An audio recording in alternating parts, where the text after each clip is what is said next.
So, where did I get my start at? Well, that's a long story. I'm an old guy. Um, Started when I was 17 years old, and I wanted to be an FX or special effects person in film, and that didn't happen. So, of course, life went on, and I did a few funny things, with makeup and stuff like that for never on film. And so then, like I said, life got involved, and next thing you know, uh, probably 30 something years later, in 2008, I decided that I was going to write a book. I seen this movie with Will Smith, was called I Am Legend. And though it was a good movie, um, I was disappointed with the villains in the film. Um, I read the book, and they were nothing like what was in the book. So I thought maybe I could write something similar but different, more unique or original in a sense. So I wrote a book called L21, Satellite L21, and I wrote it. Took me a while to write it, and I wrote it, and then I published it on Amazon. Didn't sell hardly any. Still haven't. Not really sure. I'm not good at trying to get my information directed to certain types of people to buy it and read it. But anyways, so I decided to learn script writing, screenplay writing. And so I taught myself how to do that by doing a lot of YouTube videos, reading books. Um, I also have taken a couple of classes. I've taken a photography class, um, and a video and storytelling class. And I just went that way, in that direction. So I started writing all these scripts, short scripts, not long ones. And uh, my friends had a used furniture store, and I thought, I wonder if I could make this commercial for them. So I asked them if I could make a commercial for them, zero budget, and they said sure, and I did. And that I think that was a success. I think I did a fairly decent job on that. I wrote it and then directed it. Um, and then in 2016, in the same year that I did the commercial, I wrote a script.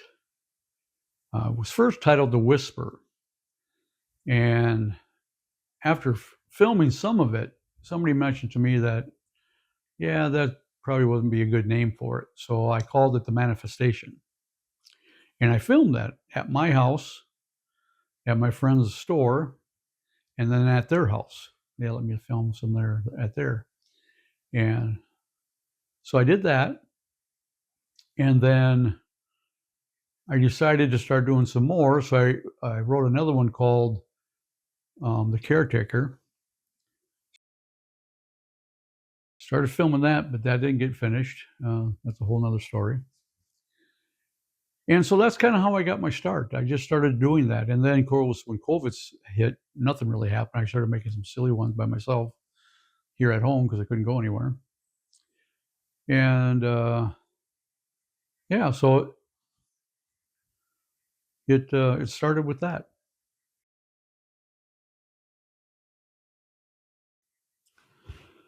That's a good question. I guess I consider myself a visual storyteller. I like to create things visually. I'm a visual person. I do read, but not a whole lot. It's hard for me to read because sometimes I have to read over and over things. It's another story. But I am very visual, so when I watch stuff, it seems to resonate with me on a different level, and always has been that way. Even when I was a child, I was fixated on television, on movies, and I just thought it was so cool how they did all these things, right? So yeah, I think I'm more of a storyteller. Um, I do enjoy directing when things go right. It's a challenge when you're working with on a zero budget and you're working on other people's schedules and stuff like that. So that's a challenge, but I accept it. uh, and I do enjoy writing screenplays because it takes me in a world that's in my head, and it's just something that feels like it needs to get out sometimes. So I have to put it on paper. And being able to create new worlds and then come up with new characters and then how the dialogue will carry the story too, um, is a challenge. You got to come up with all that inside your head. So it takes a little while for that to come. Sometimes it comes really easy. Sometimes when I'm writing, it just flows. And other times it's like whoop, instant stop. So it it definitely is a challenge. But yeah, I consider myself a visual storyteller. Well, I'm a very visual person. I see things. I'm pretty sure everybody does that. I think that, on some different levels, people, when they're reading, they can visualize what they're reading. If they're going into another realm, another world, um, complete fiction, and I can visualize that when I'm reading. So I do that when I'm writing. And where does my ideas come from is kind of a tough question because it can come from anywhere. I wrote one called Jeff and Jack, and it's about a split personality person. And how did I come up with that idea? Right. So I had bicep surgery on my left arm, and I had to wear this kind of like this metal brace thing on my arm for a while. And I looked down one day, and boop, Jeff and Jack popped in my head. Not all of it, of course, got to develop it, but yeah. So the brace on my arm, I had an idea for that screenplay. They can come from anywhere. They they can come from me driving down the road, and I see something, and something pops in my head. The wife and I went into a microbrewery bar one time, and it was called the Deadly Sins. And I sat there for a few minutes, and then something popped in my head about the Deadly Sins and the brewery. So my mind started reeling about a screenplay. And the owner just happened to be there that day. And I asked him, I said, if I write a screenplay for this, um, can I film it here? He said, absolutely. And that's exactly what I did. And it was called the same as the bar, Deadly Sins. So that was one way I got an idea. So there's a lot of different ways that they come to mind. Uh, I could be reading something, I could be watching something on TV. A lot of different uh, areas that come from. And I'm pretty sure most writers are the same way. They uh, they get inspired by just looking at things or seeing things and hearing things or something. You can just look at anything almost and come up with something, right? So that's how I usually get my ideas. Well, of course, you got to have the idea, right? Got to start out with something in your head, and then I sit down in front of my computer, my script writing app, and I have to start putting a movie in my head. I actually see it in my head. I visually see it happening in my head, and I I just sit there and think about what it's about. Who are the characters? What's the background of the characters? Where did they come from? Uh, it's definitely a process. It doesn't happen like right away. And then you have to start creating this world, right? If you're a screenwriter, you understand that while you're writing, you have to put in the actions and what's happening, what the director is going to be looking at, okay, and who's saying what and how that's going to carry the story along. It's definitely a process, but that's where it starts. It starts from an idea, start writing. From there, if I feel um, like I want to make it, of course, don't have any money. There's no budget, so it's going to be zero budget.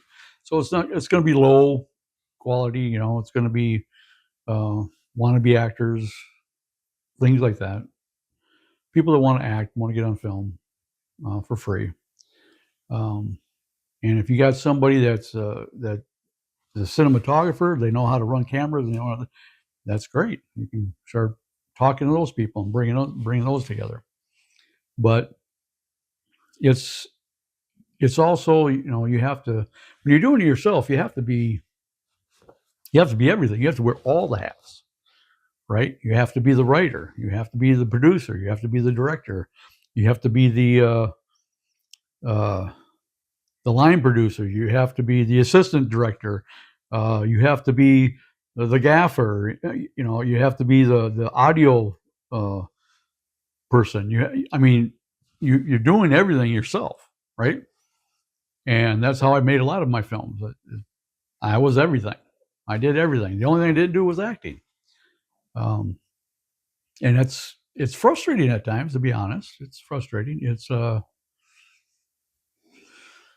But then it's rewarding when you finish it and you say, "Oh, it didn't turn out too bad, for what you have, what you're working with." Um, but like they always say, you get what you pay for. If you got a zero budget, so yeah, so I mean, that's the process, right? You have to look for um, the areas that you're going to be filming in because you know what it looks like in your head.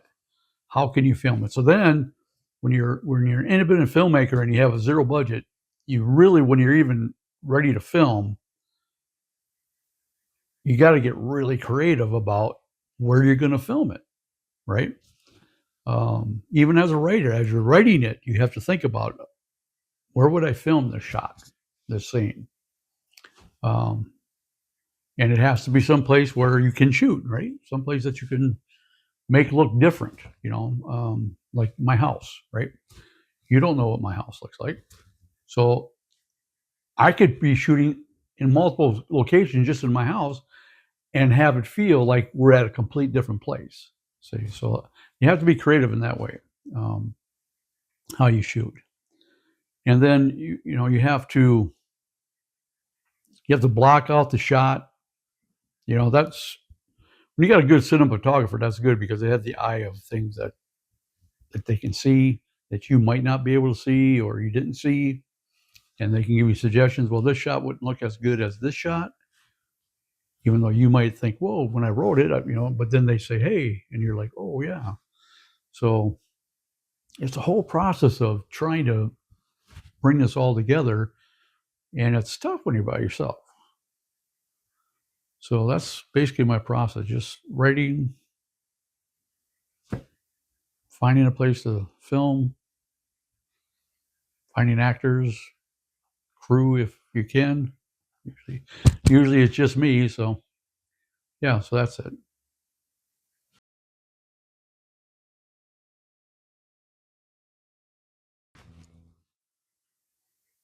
The most fun for me, I think, is actually the creating, the directing of it is the most fun. Uh, I do enjoy writing. I definitely enjoy creating worlds and characters and how the dialogue would move the story along. I enjoy that. But when I'm behind the camera and I'm directing the actors and the scenes, I find that's kind of like a thing for me. I enjoy doing that. I would love to be able to do a budget film. That would be so cool to be able to have the locations, have the actors, have the crew, and just direct all that. I think that would be so fulfilling for me, just to try that out. That would be the most fun, I think, for me. And I think most people, most writers, probably, if they're honest, write first for themselves, because they're the ones that are coming up with this whole fictional world. So it's got to make sense to them first, right? It has to make sense to me before it can make sense to the audience. So I have to make it in a way there where I believe it's cohesive, um, and everything is working together. And that would definitely be me working or writing for myself. Uh, I'm hoping that if it was ever um, made into a movie, that the audience would get what I'm, get the sense of what I was thinking when I was writing it. But it's kind of like songs too, right? Um, Somebody can write a song and it's a beautiful song, right? But it touches different people in different ways, right? And it all depends on maybe your situation that you're in at the time. Your emotional state, how vulnerable you are. Uh, I think there's a lot of things, a lot of emotions, a lot of stuff that go on when you're watching a film. When you see a trailer and you're excited about it, and you get in there, and you walk out either, wow, that was a great movie, made you feel good, or it actually made you feel bad, angry. I mean, there's a lot of emotions that you can juggle there. So yeah, I definitely believe I rate for myself first.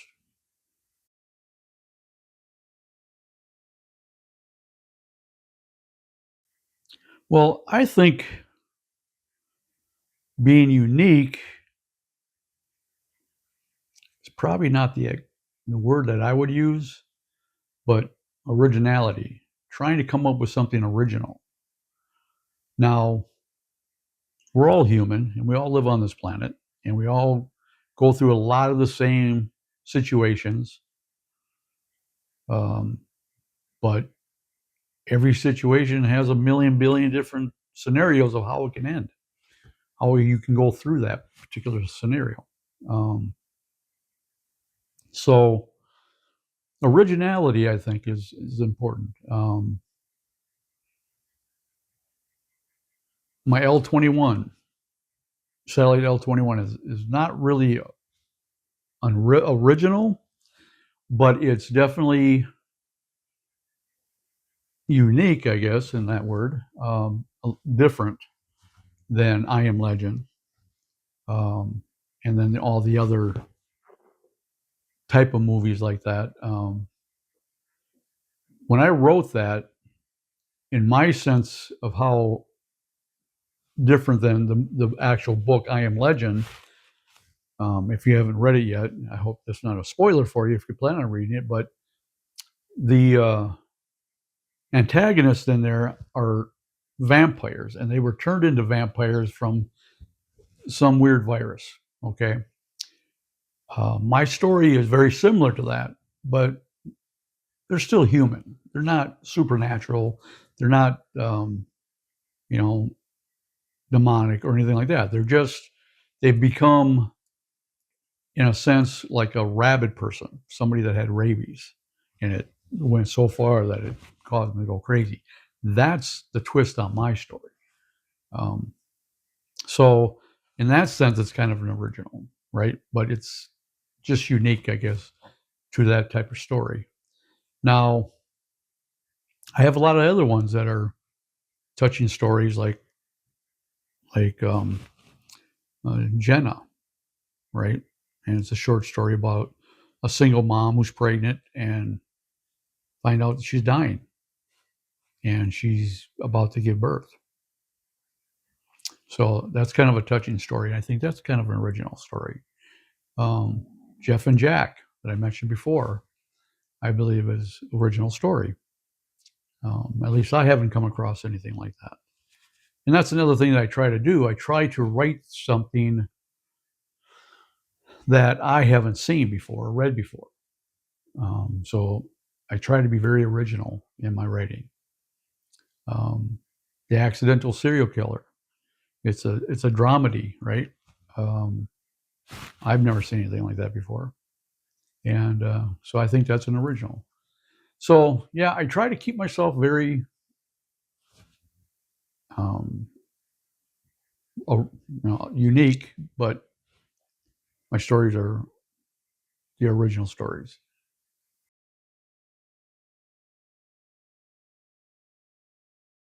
Future of cinema.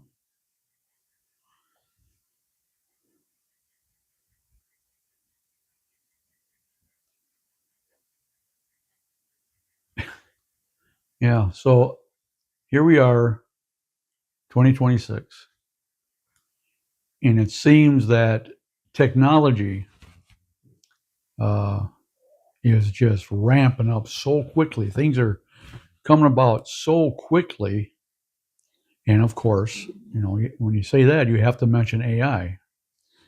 And I've seen some impressive AI, but it still looks like AI, right? It still doesn't look 100%, human to me, anyways. I can tell it's AI, easily can tell it's AI, but they're working on it, and they're gonna perfect it, and they're gonna get it down to where you're really not gonna know if you're looking at a human being or an AI character. And I think that's definitely, I mean, that's where it's going. It's here, right? It's going in that direction. And so I think it can be useful. I think it can be very useful. I've seen when they create machines, right? Like they can create um, places, buildings, cars. When they build things like that, it looks real. I can't even tell the difference, right?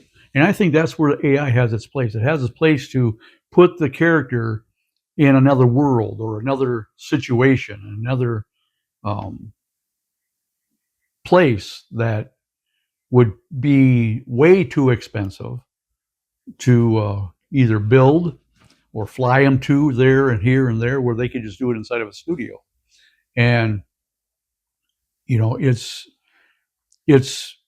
people always use the word things on steroids, right? Well, years ago when they used the green screen and the blue screen, um, this would be considered that on steroids. AI is the old CGI on steroids. So it's definitely going to go there. It's going to go. It's not going to go there. It's already there, right? We already know that. So I think we should utilize it in a proper way, right? We still want theater. We still want action of characters, right? And we want those characters to be human beings, real human beings. Interact with something that might be AI, but keep the actors in the films. Always, I believe you should always use an actual fleshly human being in all the films. If you want to make a robot or something like that, that's fine. Just let them interact with that. So, yeah, the future of cinema is definitely AI. And now they're coming up with something that's called super AI. I'm not sure exactly what that means, but we'll find out. We'll definitely find out. But that's the future of cinema.